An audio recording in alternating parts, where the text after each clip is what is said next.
جی السلام علیکم۔ آج ایک اور ادبی موضوع کے ساتھ حاضر ہیں۔ آپ سے گزارش ہے کہ ہمارے چینل کو ضرور سبسکرائب کریں۔ آج ہم بات کرنے والے ہیں شوکت صدیقی کے انتہائی مشہور و معروف ناول خدا کی بستی کے فنی اور فکری جائزے کے حوالے سے۔ پروفیسر سحر انصاری نے شوکت صدیقی کے ناول خدا کی بستی کے حوالے سے تبصرہ کرتے ہوئے کہا تھا کہ شوکت صدیقی نے سماجی لسانیات کے مختلف حقیقی گوشوں کو عملی اور حقیقی زندگی کے تناظر میں دیکھا اور قبول کیا ہے۔ نون میم راشد نے اس ناول پہ تبصرہ کرتے ہوئے لکھا تھا کہ خدا کی بستی بظاہر جرم اور تشدد کی کہانی ہے، کیونکہ جرائم اور تشدد کے واقعات سے یہ ناول اٹا پڑا ہے۔ خدا کی بستی یقیناً اردو ادب کے بہترین اور شاہکار ناولوں میں شمار ہوتا ہے۔ شوکت صدیقی لکھتے ہیں کہ جب میں یہ ناول لکھ رہا تھا تو میری نظر سے اقبال کا یہ مصرع گزرا کہ دیار مغرب کے رہنے والوں، خدا کی بستی دکان نہیں ہے۔ شوکت صدیقی کے بقول انہیں یہ خیال آیا کہ یہ ملک خدا مسلمان اور اسلام کے نام پہ قائم کیا گیا ہے اور میں لکھ بھی انہی لوگوں کے حوالے سے رہا ہوں، تو میں نے اس کی مناسبت سے اس ناول کا نام خدا کی بستی رکھ دیا۔ شوکت صدیقی نے ناول خدا کی بستی میں طبقاتی نظام کی بے رحمی کو اپنے تخیل، مشاہدے اور تصور حیات کی مدد سے پیش کیا ہے۔ ڈاکٹر حیدر رضوی کے بقول اس ناول کا موضوع اگرچہ پست ہے اور پست موضوع کے حوالے سے ناول نہیں ہونا چاہیے، لیکن یہ خیال درست نہیں ہے، کیونکہ زندگی کی حقیقتیں اکثر تلخ بھی ہیں اور انتہائی پست بھی ہیں۔ کیونکہ شوکت صدیقی نے اس ناول میں اگرچہ تلخ حقائق کو پیش کیا ہے، مگر ان حقائق کے ذریعے دراصل انہوں نے خدا کی بستی کے عام مسائل کی نشاندہی کی ہے، اور وہ عام مسائل جو ہیں وہ ہماری زندگی کے عظیم مسائل نہیں ہیں، بلکہ ان کا تعلق چھوٹے لوگوں کی زندگی سے اور ان کے مسائل سے ہے۔ شوکت صدیقی نے پورے ناول کو جو ہے وہ 10 حصوں میں یا 10 فصلوں میں ترتیب دیا ہے، اور اس طرح سے پلاٹ جو ہے وہ فن کا ایک عمدہ نمونہ بن گیا ہے۔ شوکت صدیقی کسی منطقی ترتیب سے کیونکہ زندگی کسی منطقی ترتیب سے خالی ہوتی ہے، لیکن اسی زندگی کو جب ہم ناول میں خوبصورت تنظیم اور ترتیب سے پیش کرتے ہیں تو یہی ایک چیز فنکاری کہلاتی ہے۔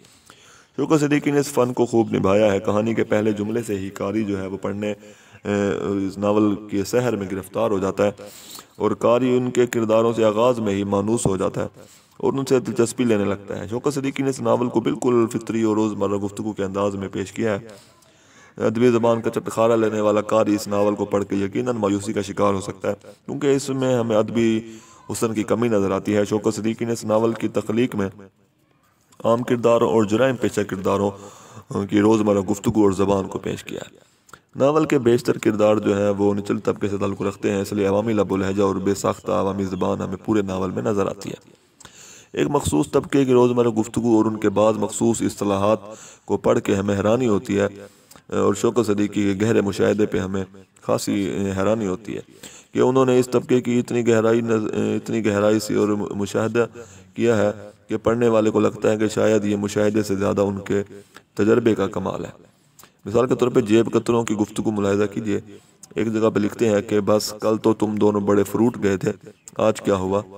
نہیں بے اتنی تیزی ٹھیک نہیں، تم نے کل یہ بات کیوں نہیں بتائی؟ بس ایک دفعہ کاریگری دکھایا کرو ورنہ دھر لیے جاؤ گے۔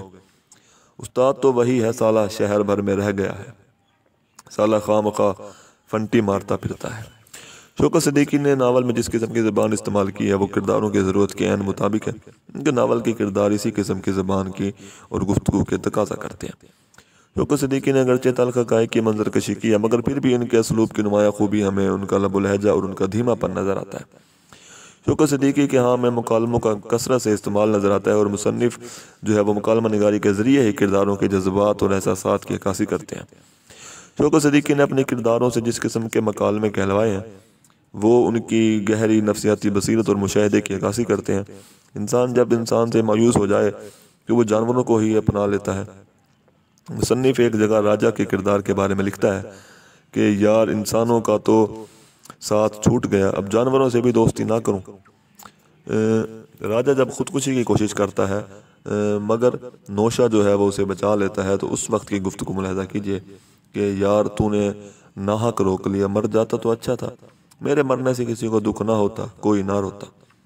خدا کی بستی کے کردار ناول کے جو کردار ہیں وہ یعنی خدا کی بستی جو ہے وہ ایک کرداری ناول نہیں ہے، اس ناول کے تمام کردار جو ہیں وہ ہمیں سادہ نظر آتے ہیں، جو زندگی کی مشکلات سے دوچار ہے اور انتہائی خستہ ترین حالت میں وہ زندگی بسر کر رہے ہیں۔